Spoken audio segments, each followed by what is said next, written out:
Let's get the Daily Take with Geraldo Rivera, who joins us now on that. That was the question on this. Good to see you, Geraldo. Is like not whether it would pass the House, too, Connell. but once the president kind of flipped and got on board, then it passed the House nearly unanimously. There was only one nay vote. Everyone said, well, will the Senate take it up? And Thune says, yep, the way things are going, let's do it quickly. What do you say?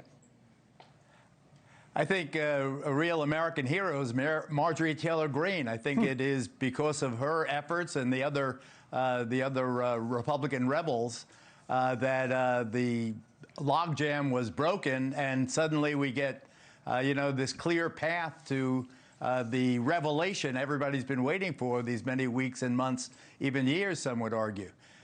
She's withstood a withering attack, the president calling her a traitor, and a lot of other things. I never thought that I would be singing her praises, but I am. I think that if we were going to have a hero of the week, it would be Marjorie Taylor Greene. I also think, Connell, that John Thune, the Senate Majority Leader, will shepherd this through on the fast track, and I believe the president will sign it as soon as a copy of the bill goes to his desk.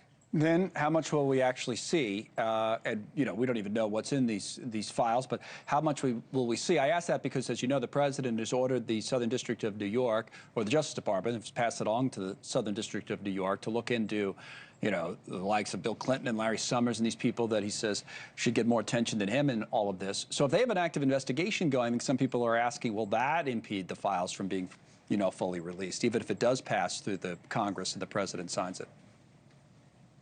Oh, I don't know, but I'm glad that I'm not Larry Summers. My goodness, I think that the former Harvard president is the loser of the week. If Marjorie Taylor Greene is the winner, he's the loser. He's mentioned prolifically in the files that have so far been released. The former president of Harvard was evidently the wingman for Jeffrey Epstein. There are many, many entries, the two socializing together. Larry Summers, just to remind people, when he was president of Harvard, is the guy who said that women don't have jobs in the natural sciences because women are just wired differently than men. It's a genetic thing. He's big-footed. He's been big-footed again. Too bad for him.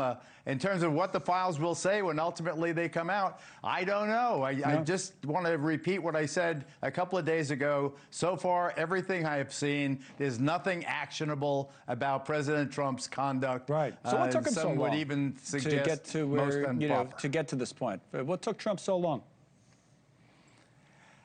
Because he doesn't like, that's an excellent question. He likes to control the narrative, and the narrative to him is all bigger, better, better than ever, best ever, trillions and trillions, and success and peace and Nobel Prize, and he likes everything to go his way. When it doesn't, I think he responds.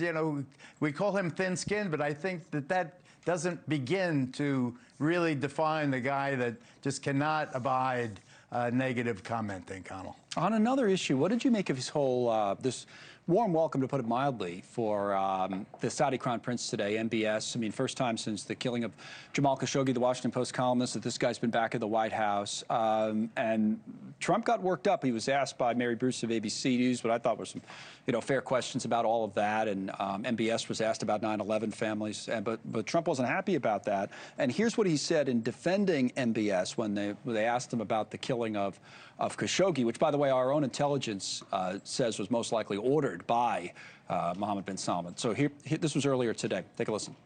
You're mentioning somebody that was extremely controversial. A lot of people didn't like that gentleman that you're talking about.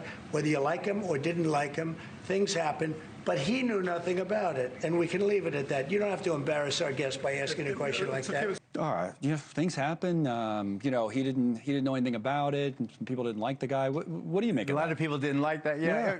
I think it was extraordinary. I understand pragmatism, and I understand that the president wants to do big business with Saudi Arabia, both as a nation and as a family. I mean, he's scrubbing history in a way. In a room full of journalists, it's a bad audience to try to rewrite history.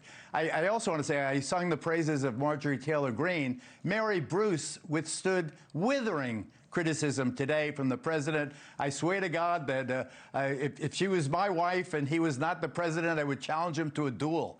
I mean, it was so raw. You're terrible. You stink. Your socks are dirty. It was. Well, actually, worse than that is like you're insubordinate. Insubordinate to what? I mean, she's a journalist asking questions, so that's what. Exactly. Which is exactly. That was probably the most. If you talk about out of line comments from a president of the United States to an American journalist in the Oval Office, I mean, those are the questions that we should be asking. The people want to know. I mean, those 9/11 families, by the way, they want to know. We've interviewed a lot of them about Saudi Arabia. They want to know. Thank you for watching. Subscribe below and download our NewsNation app right now on your phone, and you will get fact-based, unbiased news for all Americans.